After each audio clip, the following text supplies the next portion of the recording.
Welcome to Curse Breakers, where we leverage astrology to empower you. I'm Jackie Smith, and I'm here with my co-host and chief astrologer, Storm Sestavani. By the way, this show is sponsored by Coventry Creations, where we have magical solutions to your everyday issues. We may talk about a few products here, so jump on over to coventrycreations.com to see what we are talking about. Hey, Storm. Hey, what's up? Life, I guess. Yeah.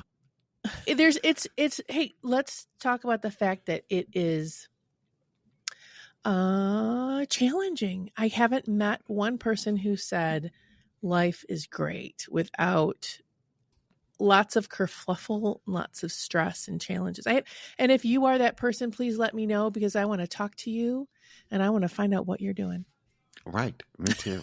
I mean, I'm down, contact us, Storm, I don't even know what our email address is, but contact us. Yeah, contact us. I mean, you find us through socials and stuff, and I will look up our email address because suddenly it is not in my head. I think it's the Curse Breakers. cursebreakerspod@gmail.com. That's it. So email us, we'll get it. We'll respond to you. Hey, I want to tell you about something that happened this morning just before we started to record. Okay. I don't know if you know who Alan Watts is. No, I do not. Alan Watts is a Zen Buddhist. He's written lots of really deep philosophical books. To be honest with you, I don't want to know most people lately. But okay. Well, he's did a lot of lectures in the 70s. A thought leader, actually. This is way before Jackie and I were born, by the way. Yeah. Way so before. I have several of Alan Watts' books that I sat down to read because they're so recommended, and it's a foundation of our modern thought process. And let me tell you, he's deep. He's really deep. And so I'd sit down to read them and I would go to sleep. Because it's a lot sometimes. That's like the Sefer Yetzirah or, Jung's collective works. That's bedtime reading. Right. So I discovered the Alan Watts lectures on Spotify. Mm-hmm. And somebody put them all up in a playlist, and he has a delightful, delightful English accent. So that always makes me happy, and it makes me listen closer. But this morning, as I was driving in here, he said something about astrology. Mm-hmm. And that when a child is born, people consulted the astrologers and they drew a map of that person's soul, their character, in their astrological chart. And it's symbolic with how they think and see the universe as it is the moment the child is born. And so it's not just a picture of the child's soul, it's the picture of the universe. And correct. Here's the thing that made me pause this lecture and hang on to it and write this down so I could talk to you about it. He says that it shows that your soul is not in your body, but your body is in your soul. And your soul is the pattern of everything that there is. And for me this morning, I was like, oh yeah, okay. I'm feeling that. I'm feeling that right now, to lift myself up from really the trappings of our mortal coil, of the trappings of what's going on in all of these different stages in our life. And I'm like, oh, my body is in my soul. So I am greater. I'm patterned after the universe. Mm-hmm. And what's happening today is not the whole existence of my soul. And it's deep. It's deep this morning. Sorry. That's okay. I mean, that there are three ways that a chart works. Remember, when Alan Watts was writing in the 70s, we had not yet had the psychological explosion, especially in psychological astrology, until the 80s. Okay. Mm-hmm. That's when that started. So there's three modes through which the chart works. There's the teleological mode, which is the one that you're discussing. Okay, which has to do with some form of a connection to an idea or concept that the birth chart is a snapshot of the greater universe. Mm-hmm. Okay. In other words, that's your particular bit of the universe. Yeah. Then there's the psychological, okay, which is all of the things that are inherited, and the astrology chart being not something that's necessarily fully happening to you, but something, or rather, should I say, your perception of everything that's happening to you. Then there's the third, which is the physical. And the physical is, yeah, I'm sorry, when transiting Pluto smacks your ascendant, you're definitely going to feel it. And that there's going to be physical manifestations of that, okay, and depending upon your psychology, because and this is probably the best example for me to show you how it works. There are some things that people are better at than others. For example, I'm not real good with disorder and chaos. It drives me nuts. I can't do it. My Capricorn moon starts to go nuts and starts to organize everything and starts to make schedules and starts to do the shoulds in my head. Got it. A person that is more mutable, okay, except a Virgo. So a Gemini, a Sagittarius, a Pisces may be able to deal with that particular energy in a different sort of way. So their perception of chaos, Jackie, or unexpected things happening, or things throwing them off their game is just like, oh, this isn't, we're just going to another ride at the World's Fair, we're just going to, we're going to try this other machine here at Epcot Center. For me, it's like, no, we're not doing this. We're going to organize. We're going to schedule. I'm not doing chaos. And so those are the three ways. Okay. But your particular Alan Watts idea of astrology is extremely teleological, and it is from the Theosophical Society and the works of Madame Blavatsky and Alice Bailey. Yeah. And so, but I do, it was, so I want to get back to my inspiration from that. Is that, and let's forget about the astrology piece. Let's go to the piece where my soul is not in my body, but my body is in my soul. That's what hit me hard. That through, I know we talk about a lot about astrology, and so there's all the influences, like you said, the physical influence, the psychological influence. And I just want to talk about how in this moment right now, who when you're our listeners, whatever's going on in this moment right now in your life, it's not the entirety of your life. It's not everything. It is a piece of your soul's existence. And you don't have to become so identified by this exact moment that you lose the greater divinity that you are. That was what I picked up from it. I think it's a great thing for people to aspire to, looking at things in a broader context of just me, myself, and I. I think a lot of the problems in the world is that we have become a culture that is obsessed with me, myself, and I to an addictive level, Jackie. I don't think that in many ways, of course, you can say, that anytime that you look at the past, you're looking at the golden age, and it's always better. No matter, you see the memes all the time. I'm a child of the 80s when we, if we didn't drank go from out, the hose, we drank from the hose, all that kind of stuff. Yeah. And we got dysentery, by the way. A little lead poisoning. Yeah, a little lead poisoning never hurt anybody. The snake bite from the copperhead. We were at the hospital for just a few hours, but, we did it. And it was an experience. And I think that we need to move out of this kind of like me, myself, and I mode and start to look at things in a broader perspective and possibly connecting with whatever you want to call it, whether you want to call it the universe or the source. There's, so many cliched names for it at this particular point, all of which may be correct and valid. I'm not poo-pooing any of it. All of it may be correct and valid. But I think that where we have to start, Jackie, is really with how are my particular actions and my particular behaviors affecting others? Yes, because we are, I mean, to me, maybe it's human nature, maybe it's our current culture, but we are absolutely prone to blame the other person.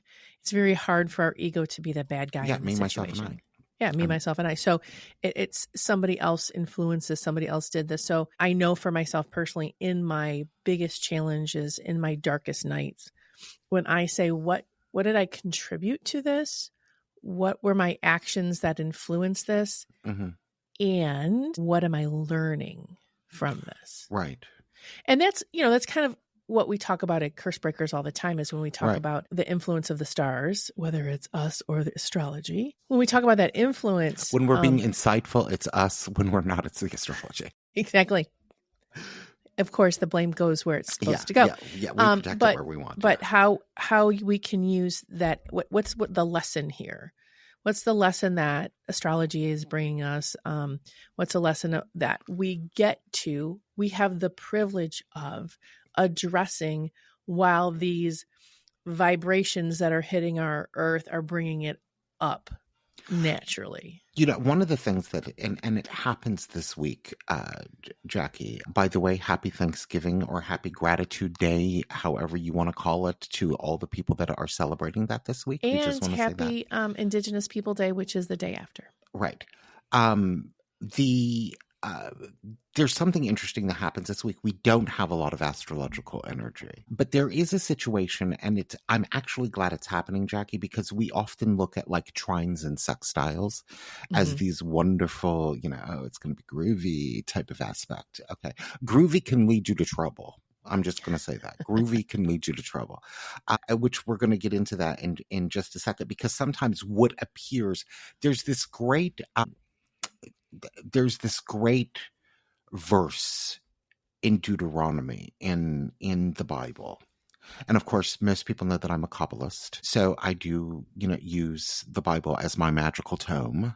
And in it, Jackie, it says, I'm going to present you with a blessing and a curse. Choose wisely, basically. And so when we get into this aspect, we're going to see how sometimes what appears on the surface to be a blessing can actually be a curse. So we're going to get to that in a minute. But or first, some Jackie, things that feel like a curse can actually be a blessing, yeah. Are a blessing in disguise. That's the squares and oppositions. Yep. Yeah. We talk about those all the time. So looking at the astrology you plotted out for me, because you are the astrologer and I am the student. There's a lot of moon and different signs. There's, of course, Mercury going retrograde at the beginning of the week. Listen to last week's show. Yeah, listen to last week's show. We really dove into that. And then it's just really, it's the moon traveling through the different signs with the one big aspect that's happening. And by the way, I want to mention, Jackie, for people real quick, we're going to be doing something different on Curse Breakers, which is going to be, since I'm the astrologer and Jackie gets the forecast ahead of time because I wrote it, Jackie's going to choose one aspect. It's going to be Jackie's choice. So it's going to be what she wants to know about, or because she talks to a lot more people than I do probably on a weekly basis. And all the people that are talking to me want to know about if their boyfriend's going to come back to them. So she's a much more valid, has more of a valid finger on the pulse of what's going on out there. So she's going to choose an aspect, and then we're going to dive into that. And then you can get the full forecast in the Curse Breakers calendar, where can they get that, Jackie? Oh, they can go to the show notes, wherever you're listening, whether it's on Podbean or Spotify or any podcast delivery service. There's always show notes, and there's a link in the show notes of where you can subscribe to our calendar. And what's so cool about subscribing to this calendar is that it goes right into your calendar. So if you're on a Google Calendar or an Apple Calendar or a Yahoo or whoever's, even I believe it even goes into your Outlook calendar. So you can see each day what's happening astrologically, what it means, and what candle will help and what stone will help. Absolutely. So what's cool is that you can look in advance. Okay, I got a really big meeting 2 Wednesdays from now. What's the astrology? Okay. And this gives us the ability to dive into subjects that may actually be affecting people, which I think that the interesting thing with and the aspect is the sun in trine to Mars in Leo. The sun is going to be in Sagittarius, of course, because Sagittarius season is about to start tomorrow. Jackie and I are recording this, by the way, on a Wednesday, but it is starting tomorrow, and it will be active all next week. And actually, it's going to be active until the 20th of December. So Jackie, sun. Interesting. So sun in Sagittarius trining Mars will be active till... No. That will be active this coming week. It'll be active for a few days. Okay. I always get, I'm sorry. Sagittarius season will be active all the way until until the sun moves into Capricorn on Yule. Sun in Sagittarius and trine to Mars in Leo. It's a very energetic aspect. You're going to feel like you had 3 cups of coffee, a morning workout, and that your brain is vibrating. Speaking of that, before we end the show, I want to tell you about my experience of doing a breathwork session with a group of people. Oh my God. That's interesting. Talking about my your body vibrating. So this aspect, this trine, it amplifies energy. It builds your confidence. It boosts your drive, and it makes it a prime time for people to take on tasks that normally they wouldn't take on, or that they've kind of pushed to the side because it required a lot of effort or a lot of work, or to pursue things that really excite you. Is this kind of like you get stuff finished? Yeah, you can use it to get stuff finished as well. Okay. You know, it's kind of taking on all of that, all of the stuff that you may have been putting away on the back burner and saying, I'll do that when I have more energy. You're getting the energy this week. Do it. So, okay. So let's go back to Sagittarius, which is future thinking, idealism, right? I get that right? And it's trine, meaning it's in a happy groove with Mars, which is energy, motion, I am, move forward like your butt's on fire. Right. And Mars is in Leo, which Leo is the look what I can do. I'm amazing. I believe in myself. I am the superstar at the center of the stage. If you want to be negative, Jackie, you can use that perspective.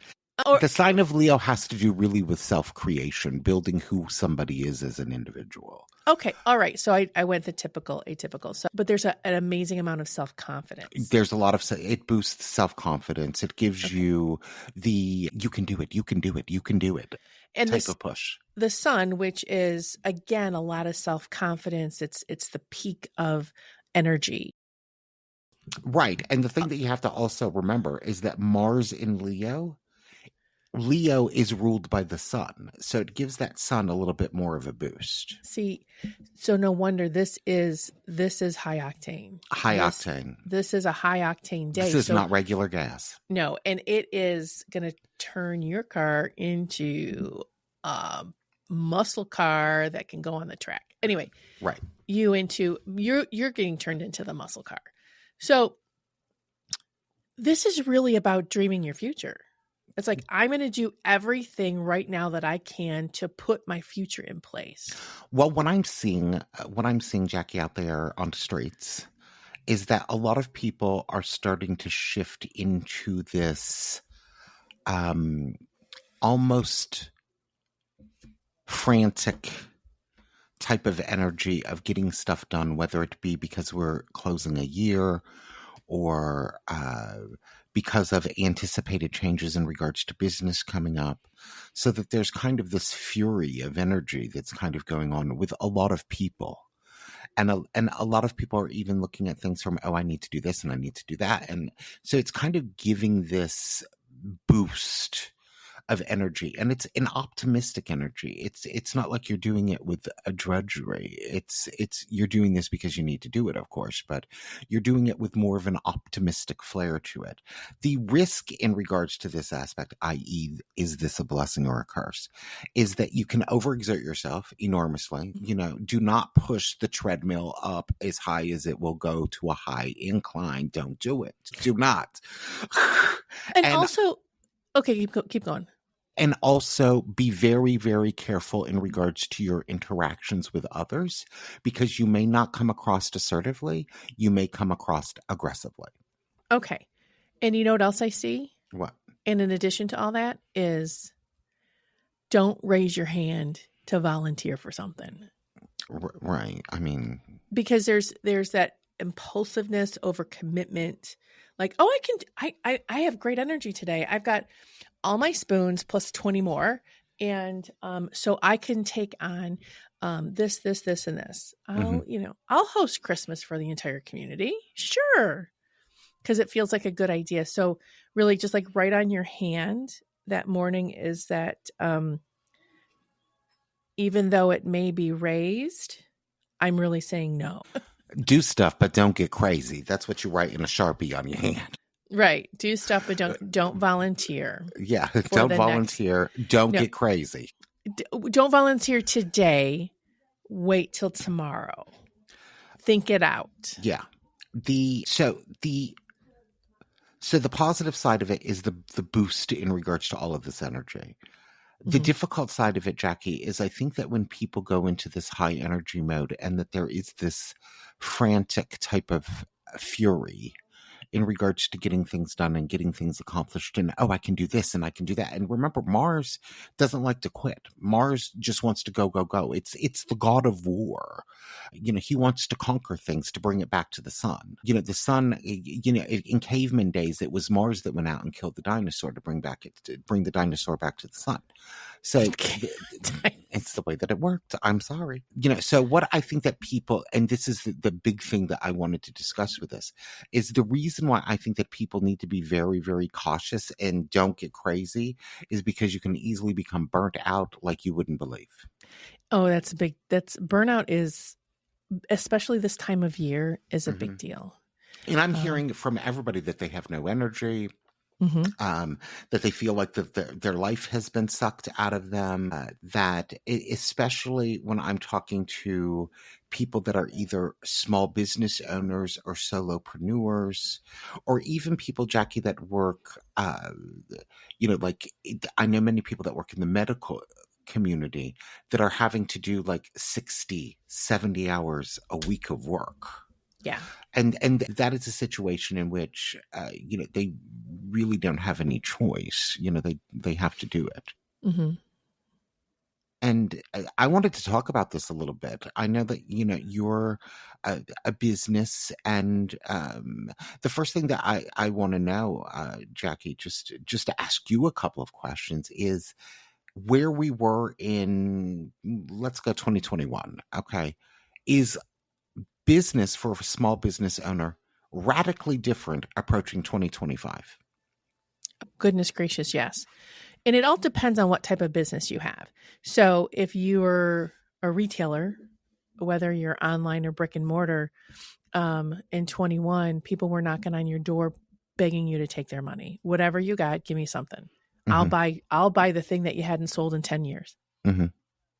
Because there was money and time. Usually money and time don't go together. You either have time or you have money. You have a lot of money because you're working your butt off and you don't have any time, or you have a lot of time because maybe you're unemployed or you don't have as much money coming in, but it was a perfect storm for that.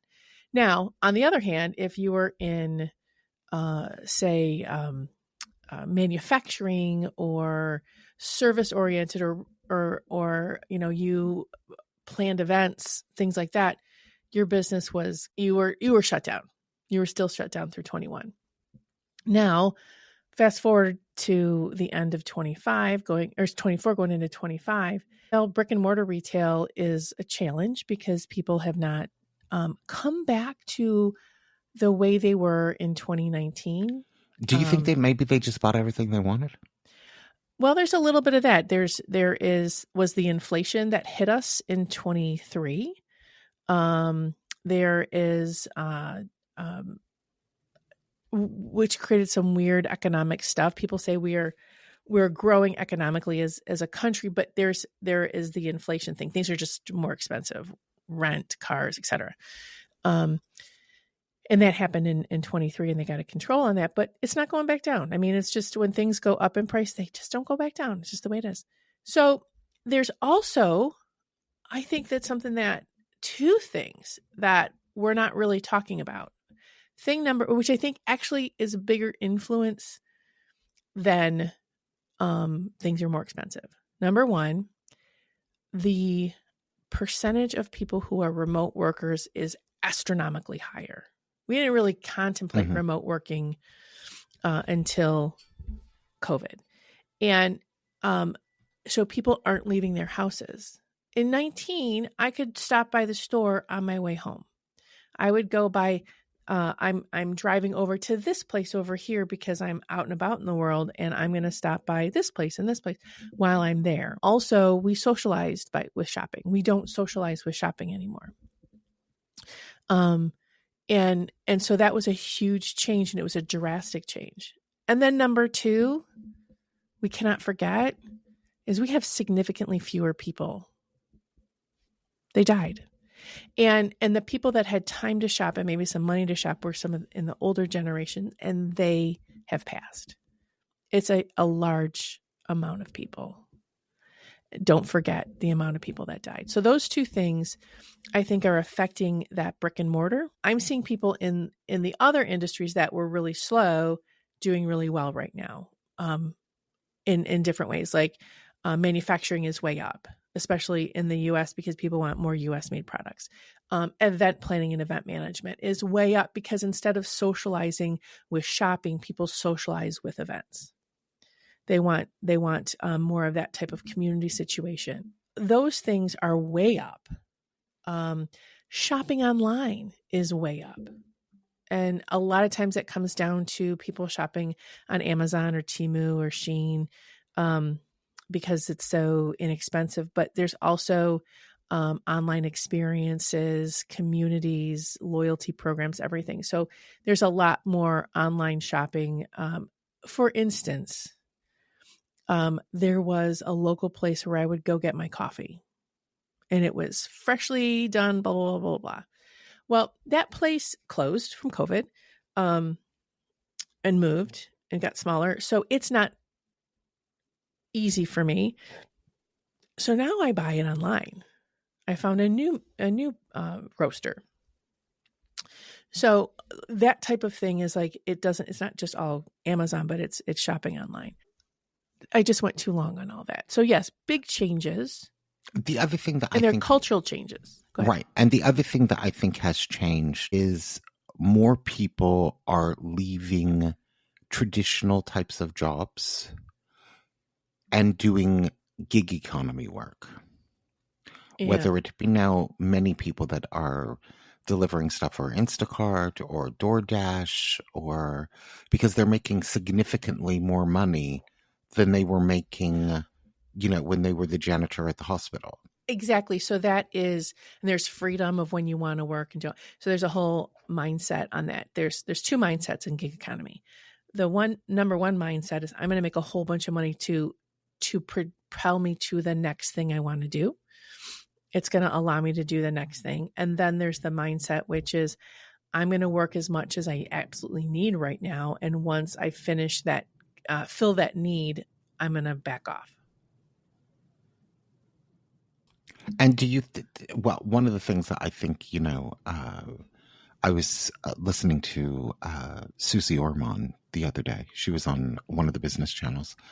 And one of the things, she was helping somebody with their budget because they were broke. And the person absolutely looked like they were going to die, Jackie, when she said, Instacart and DoorDash has to go. You can't afford it.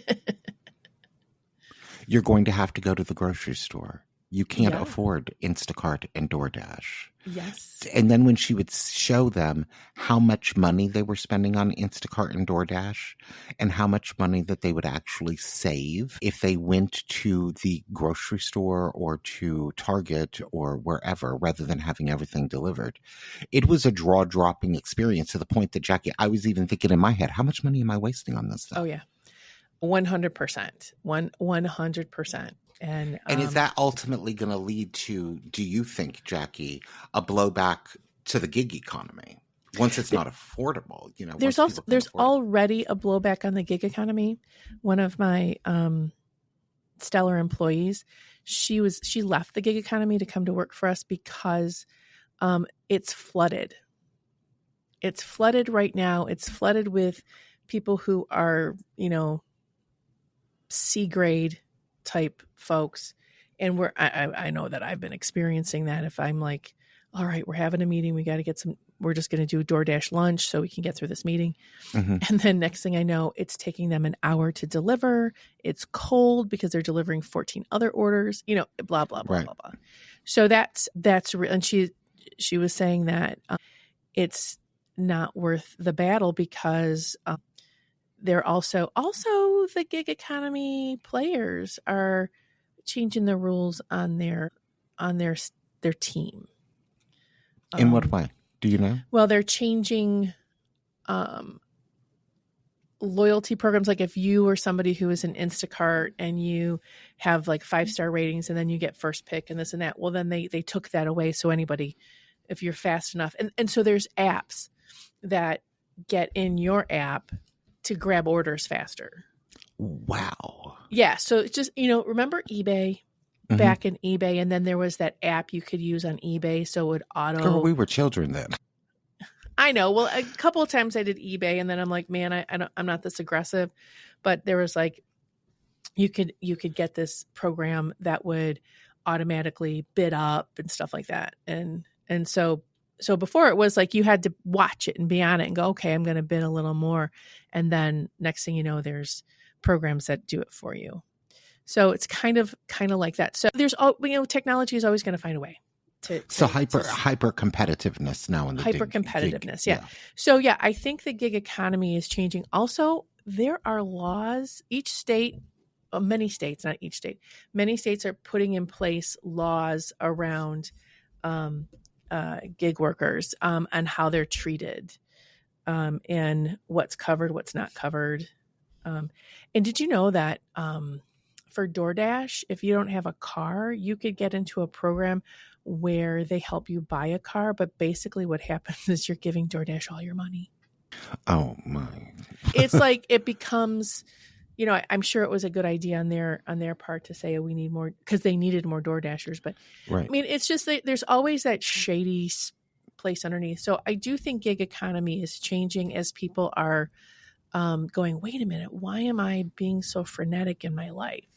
Why am I isolating myself? Why am I working 8 million jobs and then my life costs me too much? So, right. So I think which leads to the burnout. Yeah. Especially in a hyper competitive energy in which, people have to really be on top of it. I think that's a smorgasbord to lead to burnout with the quickness. Mm-hmm. Yeah, it does. Well, so let's talk about burnout. Sure. It's not just about work.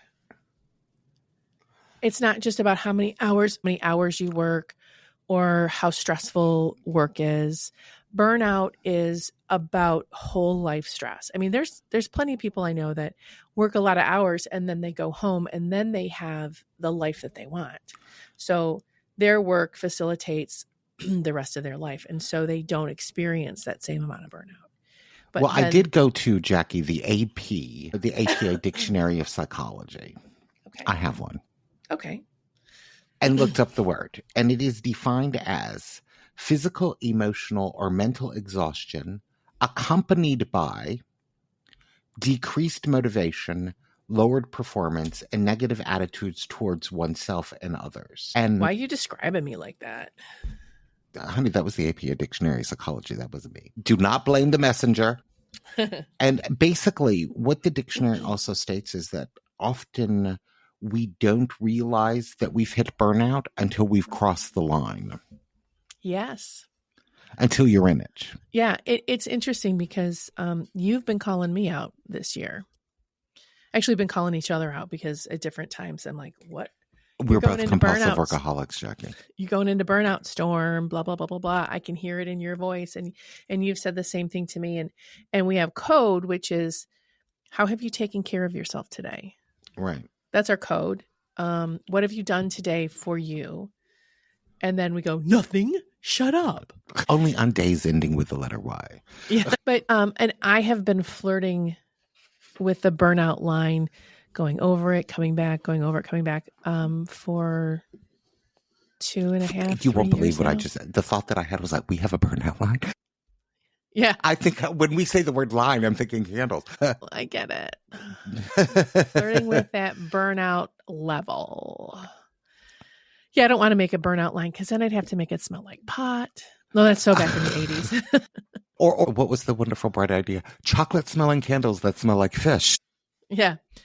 Yeah. Did you know that, well, actually that's coffee, intense coffee smell, like overwhelming, like if you're walking by a coffee roaster place that does a lot of coffee and you're on the outside of it, it smells like dead fish. Not only dead fish, but the funny thing is that coffee is a magical ingredient. For the noobs that may be listening, coffee is a magical ingredient. You can use it to boost up energy in your magic. Yes. But it smells like a fish. Also, coffee as a magical ingredient, since we're like going down that rabbit hole right now, coffee as a magical ingredient is an offering to spirit. So you can offer coffee, whether it's a cup of coffee or beans, so that smell is there, and it invites in spirits like your ancestors and earthly spirits, and to bring you or your divine allies to. It opens you up to sense them. Right. Did you know that? It's, to hear and have a communication. Yeah. I always, when I'm working with ancestral based stuff, especially, we have in Kabbalah, on certain days that are the death anniversaries of rabbis that may have passed that, did enormous amounts of work or offered something significant in Kabbalah. You rever them on that day or revere them. So basically, one of the things that I do is I, put out, a cup of coffee or sometimes some liquor. Depending on my mood. Well, that's a whole nother show. I mean, right, a whole nother show. But spirit offerings. But the coffee is the first. What I find is also the first ingredient that people go to when they're burned out. Well, because it's a trap, and I to get out of that trap. Here's my little recipe to get out of that trap, because I was in that trap. Triple the amount of water to the coffee you're drinking helps you get out of that trap. To be able to drink less coffee. So I have a really big cup of water that's triple the amount of the cup of coffee. I also don't make a whole pot of coffee anymore. I make 1 cup at a time. Yeah. And that helps. But hey, I want to talk a little bit about what burnout looks like. You brought up the description of what burnout looks like. But there's a huge piece of lethargy and disconnection that looks like burnout. I can't take the stress anymore, so I'm just going to disassociate from the stress, which means I disassociate from everything. That is something that I didn't realize I was doing until I decided I didn't want to talk to people anymore. Well, the key signs are emotional exhaustion, reduced productivity, cynicism, and things like fatigue, headaches, insomnia. And, those are the symptoms. So, what does reduced productivity look like? Where you want to accomplish, cleaning your whole house, and you may get the bathroom done. But it's also getting frozen and finding things to freeze you, like reels on social media or binge watching. But pardon me? Using distractions, yeah. Yeah, or binge watching or whatever you're going to binge watch. When you let me just watch one more episode. Yeah. Yes. Next thing you know, it's 10 o'clock and you've only cleaned the bathroom. Right. Right. So it's those like even there's sometimes over the past couple of years I've just been stuck on my couch. Like I'm not looking at social media, I'm not watching anything. I'm just stuck there. I'm just and Just staring into outer space. I it might mean, be reading a book, it might be crocheting, you know, cuz I whatever I can just allow myself to unwind my brain with. But there's times when like Phoenix will come in and goes, "You've been here for 2 hours." I'm like, "Really?" so basically, it's when you're one of the ways that you can notice reduced productivity is if you're starting to grab items of escapism. Yeah. Um but that getting frozen is a really big thing. Right. I get frozen in front of my computer if I'm doing the books or I'm writing and I just look at it and I'm like, nope. But it's also what was interesting is when I find I'm able to push through that is when I say just you have it and you just do it. And then I'm like, okay, and I'll just do it. And I realize I do have it in me. But it's then I'm really exhausted and I go to bed early. So what can people do when they're in burnout? What are some of the remedies here? Well, they're very, very obvious remedies. It's eating nutritious meals. It's staying hydrated. It's getting quality sleep. It's incorporating movement or exercise, even if it's in small doses. So a lot of people think that exercise and working out needs to be done in like this 60-minute, oh, I've scheduled this hour at the gym type of thing. But basically what the studies are showing is that exercise is exercise. And even if you do it in 10-minute increments, it's still the same thing. Right. So, one of the things that I do if I'm noticing myself getting either really cynical or irritated, okay, is that I may get up and get on the treadmill for even just 10 minutes. I just turn something on, usually music. I prefer dance music because I don't know, there's something about 120 beats a minute plus. Yes, absolutely 100%. Otherwise, I'm just go slow. Gets my endorphins going, and I'm like, Mhm. oh yes, now I can conquer the whole world. Let's take a holiday, take some time to celebrate. So what that does, those things that you're talking about, like exercising, drinking more water, eating more wholesome food, is it actually is all pieces of clearing the cortisol. Because I think burnout, in my humble opinion, not based on any studies, is when you have such an abundance of cortisol in your body. Like we don't burn out when we're doing something really fun that we're dopamine dumping, you know? That's not I've burned out on having fun before, girl. I have burned out on having fun. After 2 days of me having fun, girl, I'm done with it. I'm just like, no, I can't do this anymore. I'm fatigued. I'm exhausted. Right. That's exhaustive fatigue. But we're talking about burnout. We're talking about the big. I mean, it's like when you go on vacation and then need a vacation from your vacation. Well, actually, to me, sometimes vacationing with other people is super stressful. Because you have to do all these different things, and if you're not doing all these things, then you're not getting your money's worth. So anyway, that's a whole other thing. But going back to, there's also like building a supportive network of friends, whether that be colleagues or mentors. If people have the funds for it, considering therapy or coaching to address chronic stress problems. That's another thing that leads people to burnout is chronic stress. Supportive community is important, not like the drama community, but the supportive community. That's like two people. Yeah, well, that's okay. Community doesn't have to be a room full of people. I mean, my communities are small. Actually, I have multiple communities, and they're smaller groups of people, right? And I don't bring them all together because they probably wouldn't like each other, and that's okay because those are whatever. But another big piece of conquering burnout in the self-care world is slowing your brain down. Mm-hmm. So for me, for a lot of people, burnout comes from unending stress. Right. So trying to get yourself, and stress comes from having a problem that you haven't resolved or you're avoiding resolving. So it is unwinding your brain, which brings, it's meditation, and different tools, relaxing your brain, which is not staring mindlessly at your phone or television. It doesn't involve electronics at all. Right. Except maybe if there's music playing. I think that people should consider electronic devices as still, regardless of what the state is, Jackie, as still work mode. Yeah, agreed.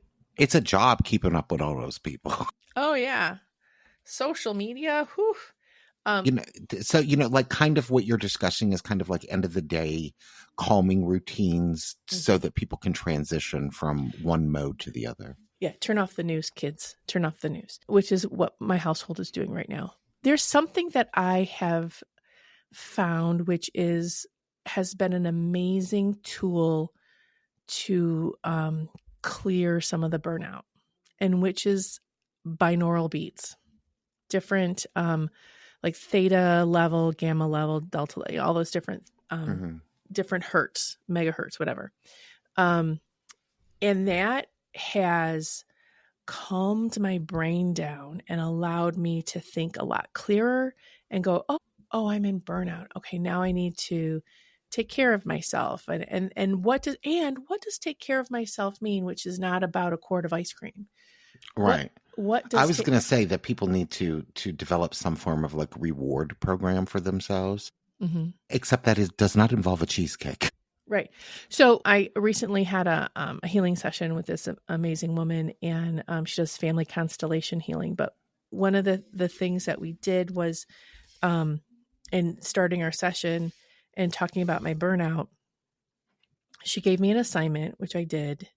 And it took, I'm not going to lie, it took me like 5 days to finally do it. But she had me write down 20 things in my life that bring me energy and 20 things in my life that steal my energy. And then she had me do it for work too. 20 things at the office at Coventry that bring me energy, and 20 things that drain my energy. I shouldn't say steal, I should say drain. So what was really interesting when I wrote these things down in my life, I thought that cleaning drained my energy. No, what drains my energy is a house that isn't clean. Right. So what gives me energy, I had to really think about, and I'm glad I took a couple of days because I was cleaning my house too. I'm like, I got to clean the bathroom again, but I clean the bathroom. I love doing that, by the way. I know. That's my maybe stress we should relief. live together. So I, did the cleaning, the base cleaning, and then I cleaned my fridge because it was time. The shelves get sticky, and I really scrubbed my fridge out, and cleaned my freezer too. I got to tell you, I felt so amazing all day, and it was after that. It was like a day or two after that when I did this list, and I went, "Oh, it's not about cooking or cleaning that drains my energy. It's when I have to figure it out. And so to me, self-care is saying, I'm going to take an hour this week and plot out what food I need in the house and what we're going to eat. What I'm going to eat for lunch, what I'm going to eat for dinner, blah, blah, blah. Even though I know it's like, these are things that my mom did, or I used to do, or it was just part of the process. Most normal people do. But that's self-care. We've lost that process. That's the problem. Yeah, because we can get DoorDash, we can do this. So also, what brings me energy is reviewing my week and planning it out for work. What do I need to do this week? What do I need to accomplish? What drains my energy is going through every day going, I don't know what I'm supposed to do. So that has been a game changer for me on that. And the other game changer for me is doing spiritual cleansings. Right. Which means that I have to stop what I'm doing, take time, ground, reset, and then work on clearing my energy. And I don't use the same technique every day. I use different techniques because I don't want to get complacent. Right.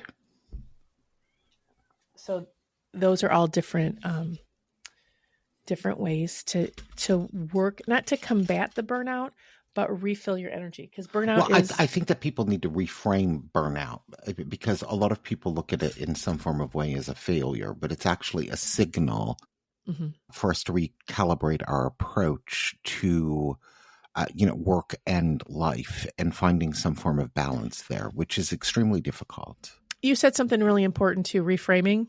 Hmm. It doesn't mean you have to leave. Right. It means you need to change. Like if I'm doing marketing all day, every day, and it makes me really push myself, like, I don't know what to do. I got to figure out. And so I'm pushing my creativity, and I'm pushing this and I'm pushing that. I burn out on marketing. Hmm. Now, my marketing director never burns out on marketing because that is his superpower. If I'm having to write constantly and come up with, new ideas, I will burn out. Or if I'm making candles every day, I will burn out. That my personality is one that likes to have different things. And so it's like, if this is now draining your energy, you got to switch up to something that's not draining your energy. Right. Sometimes burnout at work is you're in the wrong job. So there's that, or you just don't want to do that job anymore. But you can't burn out on your kids.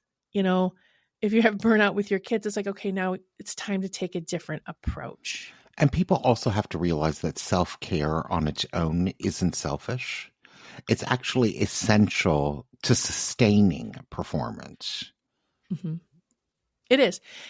And so there's this whole thing where there's this visual we're given in society that self-care is you're getting a facial or a massage or, drinking a glass of wine. That's because that's what they see on Instagram. Exactly. That's not self-care. Self-care is saying, I'm going to clean my house today. I'm going to go through and clean my entire house.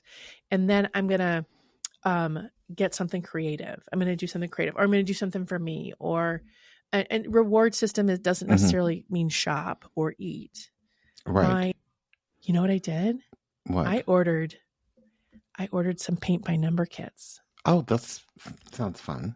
That is such a lie coming out of your mouth, Storm. But these are really pretty. I've never done paint by number. But I figure if I like to color, because I'll get markers and really nice markers and really nice pencils and color, why wouldn't I want to paint by number? Why not? And so I'm just trying it because I need creativity. I need to work with color. I need some tactile things, but I don't have I don't have the wherewithal to be creative from whole cloth. Like I can't start at the beginning to be creative. I don't have that in me right now. So I said, oh, all right, I can paint by number. Sure, I'll do it. And unfortunately, what I ordered is coming from China, so it's now taking weeks for the paint by number to get there. I know, and it's like, I'm like, are you kidding? Couldn't you have got one at Target? Right. I'm like, maybe I should just go over to Joann's and see, that's that shopping online thing, right? That's impulsive. But I was like, maybe I should go to Joann's or Michael's and find something. And I'm like, dude, it's coming. It's already on its way. Just be scribble patient on some paper, Jackie. I mean, that's what I did. I got out my coloring books. Yeah. And said, this is not what I want to do. But it's okay. I'm going outside of my comfort zone. I'm going outside of my comfort zone. And that sometimes it's what you need to do in that remedy for burnout, which is self-care. And you go outside that comfort zone and see what it feels like. And usually you need something different and new, or maybe not new, but just different, It also made me, Jackie, think about, because the candle that I selected for the sun and trine to Mars was everything and then some. And it really had me start to think about that candle and what it is that it does, because it's everything and then some. Mm-hmm. It's a superpowered success candle, basically. And some of the components, if you want to do magic, in many ways, I think that people need to be all in, with magic. And one of the things about everything and then some is that some of the things that you have to do is self-care. Some of the things that you have to do involves doing some of the nitty-gritty things in life that, many people in this day and age view as boring or distasteful. honestly, self-care is not glamorous. It's Right. it's not. It's it's that it's prepping your food for the week, or cleaning your house, or finishing the project of raking the leaves, or whatever. All this is manual labor, but sometimes self-care is having the difficult conversation. Mm-hmm. It's addressing the thing that is causing stress. It is addressing the thing. Self-care might be changing jobs. It might be talking to your boss and saying, I'm burnt out on this job. What else you got for me? Can you Right. help me? Right. And I think that one of the most potent or powerful words in regards to self-care, like I said, is that word sustaining, meaning doing it over a long period of time. Yes, it's wonderful to burn in everything and then some, and then you get the check in the mail, okay, and you're getting what it is that you want. But how are you going to sustain this over a longer period of time? What are you going to do with it? What choices and decisions are you going to make with it? I love that you're saying that, because it's also, what are you doing to sustain it? So it's like, it doesn't all just always flow to you. You actually have to meet it halfway and change your life, make some changes, right, for it to become sustainable. I love that. Hey, you know what? What? We're coming. Did you know we're coming to the end of the show? We're at the end of the show. Can you believe that? We're at the end of the show. I really enjoyed this one. Jackie, where can people find you? Oh, you can find Coventry Creations all over the place. CoventryCreations.com. And you can find us as Coventry Creations or Coventry Candles on all of the socials, except for X. We're not on X anymore. And we're just we're testing out the Blue Sky and Threads and stuff like that. So we're testing that out to see. They're both Twitter clones, so. Yeah, I know. And you can find Jackie Smith through Coventry Creations. I also have Jackie Smith Official author, yeah. You have to specifically, official doesn't work, Jackie. You have to look for specifically for official author, because all the official Jackie Smiths still show up. Yeah. But mainly you can find me through Coventry. People can find me at stormsestavani.com, or Storm Sestavani everywhere. My website, stormsestavani.com, except on Facebook. I'm at facebook.com/astrogossip, because I like to talk about astrology. This show is sponsored by Coventry Creations. Make sure that you cruise on over there and get your everything and then some candle. And get your everything and then some candle, and then some of something else. And make sure that you check out the show notes and download the calendar to get your daily updates on astrology for the week. In the meantime, what do they need to do, Jackie? Keep it magic. Speak life, everybody. We'll see you next week.